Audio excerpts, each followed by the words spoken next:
लेकिन उस मुठभेड़ से जवानों ने जो है मौके से काफ़ी तादाद में जो है माओवादियों के सामान रिकवर किए हैं। आपको दिखा दें, इन जनरल पिछले 3 महीने से हम माड़ में एक बैनर के अंदर ऑपरेशन चला रहे हैं।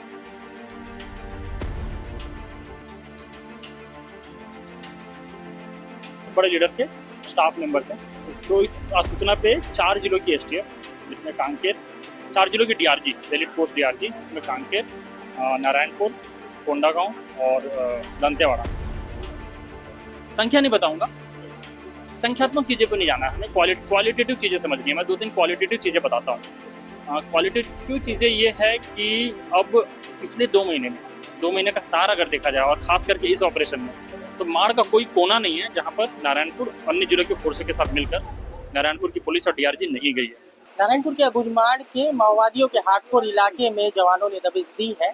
जवानों ने मुठभेड़ के दौरान 8 माओवादियों को मार गिराया है और इस पूरे मुठभेड़ में एक जवान की शहादत हुई है। जवान एसटीएफ के थे जो जसपुर जिले के रहने वाले थे, जिनके पार्थिव शरीर को आज उनके गृहग्राम भेजाया गया है और उनका अंतिम संस्कार वहाँ किया जा रहा है। लेकिन उस मुठभेड़ से जवानों ने जो है मौके से काफ़ी तादाद में जो है माओवादियों के सामान रिकवर किए हैं। आपको दिखा दें, ये पिट्ठू बैग जो है ये उन्हीं लाल लड़ाकों के हैं जो जंगलों में घुमा करते हैं और जिनका पुलिस के जवानों ने एनकाउंटर किया है, मार गिराया है। ये तमाम सामान है। खास बात ये है कि इस सामान में माओवादियों द्वारा जो आईडीज बनाई जाती है उस आईडीज के सामान है। ये देख सकते हैं, ये मैकेनिज्म जो है वो ट्रैक आईडी बनाने में यूज़ करते हैं। ये सामने डेटोनेटर आप देख सकते हैं, ये रिमोट कंट्रोल डिवाइस का सामान है, ये है। और किस तरीके से माओवादी जो है बम डिवाइस बनाने में जो तैयारी रखते हैं, जो वायरों का जो कलर रहता है ये रोस्टर कलर कोड जो है ये यहाँ पे माओवादियों के पास से पुलिस ने बरामद किया है। और जो रोस्टर कोड जो है उसी तरीके से जो बातें जिसमें रोस्टर कोड में लिखी गई है ये वही डिवाइस है जो माओवादी इसी रोस्टर कोड को देखकर यूज़ करते हैं। आपको दिखा दें, ये तमाम जो माओवादियों के सामान है ये छोटा वॉकी टॉकी सेट है जो माओवादी अक्सर यूज़ करते हैं और ये सारा सामान जो है जवानों ने बरामद किया है। कैजुअल्टीज़ के दौरान जो माओवादी अपना ट्रीटमेंट किस तरीके से करते हैं, तो ये सारा जो है सर्जिकल का सामान हो, ये है, ये मेडिसिन से आप देख सकते हैं, ये मेडिसिन माओवादियों के तरफ से मिली हुई है। और ख़ास बात ये है कि इस मेडिसिन में central government supply not for sale लिखा हुआ है।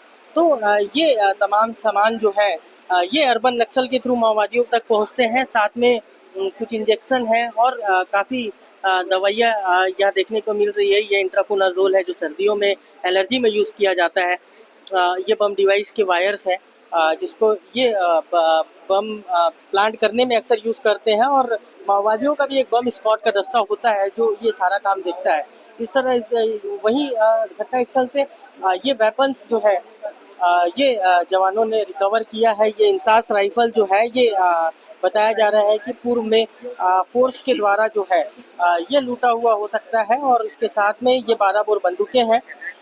12 बोर बंदूकों के साथ में ये हैंडमेड बंदूकें जो है ये माओवादियों के द्वारा लूटी गई है, हैंडमेड बनाई गई हुई है। ये देखिए, ये बीजीएल रॉकेट आप देख सकते हैं, ये बीजीएल रॉकेट भी माओवादियों के द्वारा बनाया गया है। ये उसका बीजीएल है और जिसको माओवादी इसी तरीके से इस बनाए खुद के हैंडमेड बनाए हुए गन पे डालते हैं और इससे फायर करते हैं।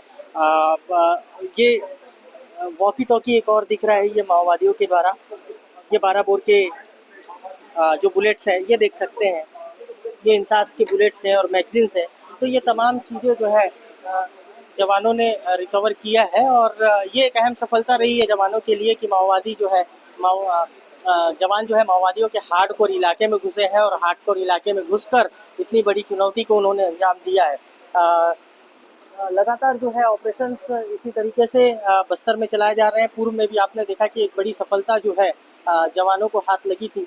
लगातार जवान इसी तरह माओवादियों के इलाके में घुस रहे हैं और माओवादियों को ढेर कर रहे हैं। ये कंप्यूटर का हार्ड डिस्क है जो माओवादी यूज़ करते हैं, बाद में पुलिस इसको इंट्रोगेट करेगी और इससे ये जानकारी निकालेगी कि इस दौरान जो इसमें माओवादियों के और कौन कौन से चीज़ है।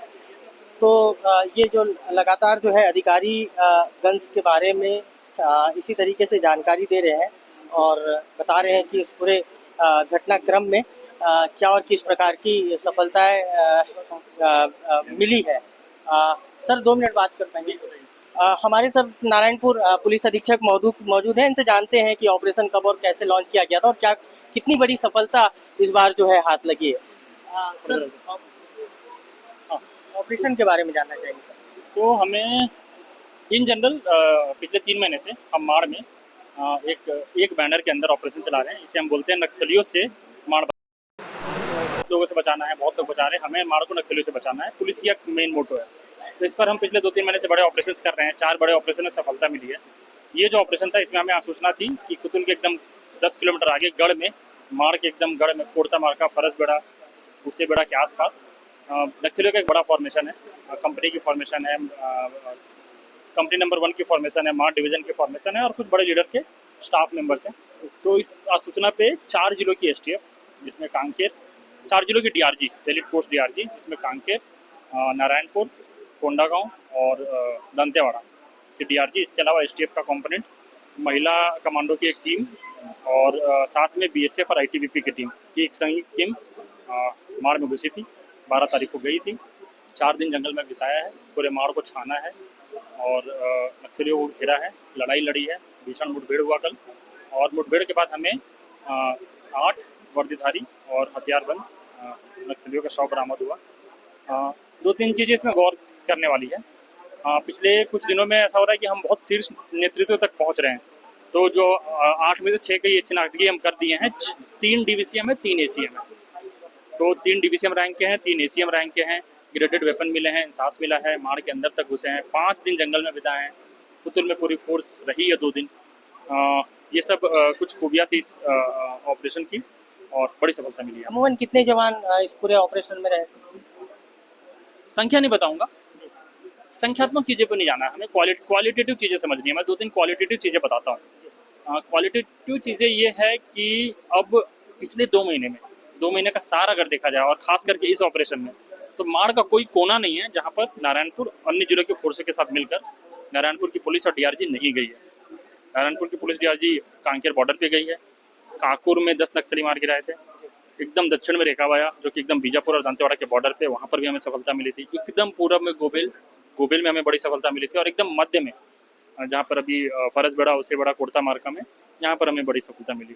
तो एक जो धारणा थी जनसाधारण में, मीडिया में, नक्सलियों में भी, बहुत सारी जगह में धारणा थी कि माड़ में नक्सली सुरक्षित है, रहेंगे, बाद में आएंगे, अंतिम लड़ाई होगी।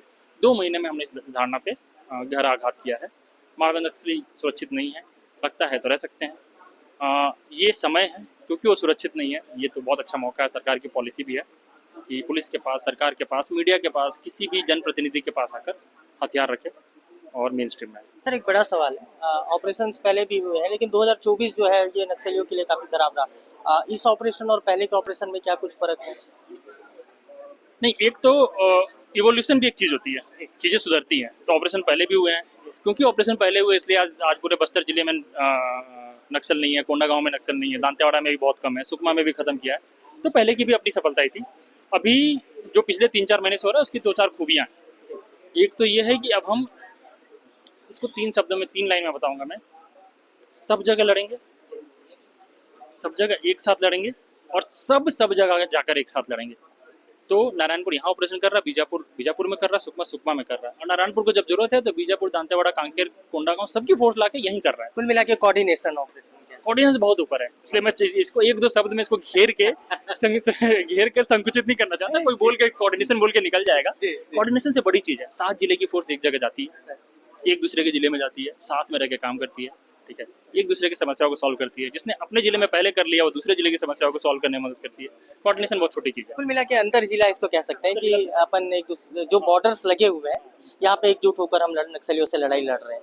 अच्छा सर, जिस हिसाब से एनकाउंटर्स हो रहे हैं, पिछले बार भी जो टेका मेटा का एनकाउंटर हुआ, ये जो कांकेर जिले की फोर्सेस जो अबूझमाड़ में घुसी थी, इससे क्या लगता है माओवादियों का स्ट्रेंथ जो है ये टूटा है? अभी माओवादियों का स्ट्रेंथ टूटा तो है ही, बड़े लीडर्स मरे हैं उनके। एसजेडसीएम मरा था, एसजेडसीएम बहुत सीनियर काडर होता है, तेलुगु काडर है, वो टेका मेटा में मरा था उनका। यहाँ पर 3 DVCM मरे हैं। गोबेल में 6 में से 6 कंपनी। तो एक और खूबी है, पहले माओवादियों की एक वो थी स्ट्रैटेजी थी, मिलिशिया को सामने रखना है, उसके पीछे छोटे काडर को रखना है, उसके पीछे बड़े काडर को रखना है, और हम बड़े काडर तक नहीं पहुंच पाते थे, मिलिशिया और छोटे काडर बीच में टकराते थे। हमने अपनी स्ट्रैटेजी को बहुत अच्छा किया है। हम नारायणपुर से निकलकर मिलिशिया और छोटे काडर के एरिया को पार करके हम बड़े काडर के गढ़ में पहुंचे। वो काकुर हो, कोड़ता मार्का हो, रेखावाया हो या गोबेल हो, बड़े काडर के गढ़ में पहुंचे हैं और बड़े काडर को हिट किया है। तो उनकी वो जो मंशा थी कि हाँ बड़े काडर को छुपा के छोटे काडर के साथ लड़ते रहेंगे, वो हमने तोड़ा है। अब बड़े काडर क्योंकि सीधे उनको चोट पहुंची है, तो सुरक्षित तो उनको नहीं लग रहा होगा, सुरक्षित तो नहीं है वो। अच्छा सर, मानसून सत्र जो है ये लग चुका है। अबूझमाड़ का इलाका, चाहे बस्तर का, सभी इलाका देख लेते हैं अपन, तो अक्सर नदी नाले और पहाड़ियाँ काफ़ी रहती, जवानों को काफ़ी दिक्कत होगी, तो उसमें अपन ऑपरेशन किस तरीके से कोऑर्डिनेट करेंगे? प्रकृति को समझना है, प्रकृति समस्या देगी, समाधान भी देगी। अच्छा, ऑपरेशन होंगे, लेकिन ऑपरेशन होंगे मानसून सत्र में होंगे। तो ये एक बड़ी बात कही इन्होंने कि मानसून जो सत्र रहेगा इस पे भी ऑपरेशन इसी तरीके से होंगी। और इस ऑपरेशन की सबसे खास बात यही है, देखिए जवान वही है, जंगल वही है, नक्सली वही है, वेपन्स वही है, लेकिन लगातार जो ऑपरेशन में इस तरीके का जो जवानों को सफलताएं मिल रही हैं, जवानों को जिस प्रकार से सफलताएं मिल रही है, इसका एक प्रमुख कारण ये भी है कि जो कोऑर्डिनेशन ऑपरेशन हो रहे हैं, जॉइंट ऑपरेशन हो रहे हैं, इसके तहत जवानों को एक बड़ी सफलता हो रही है। निश्चित तौर पे बस्तर के सभी जो प्रभावित जिले हैं वो एकजुट होकर इसी तरीके से लड़ रहे हैं और माओवादियों को उनके इलाके में घुसकर मार गिरा रहे हैं। अशफाक अहमद, IBC 24, नारायण।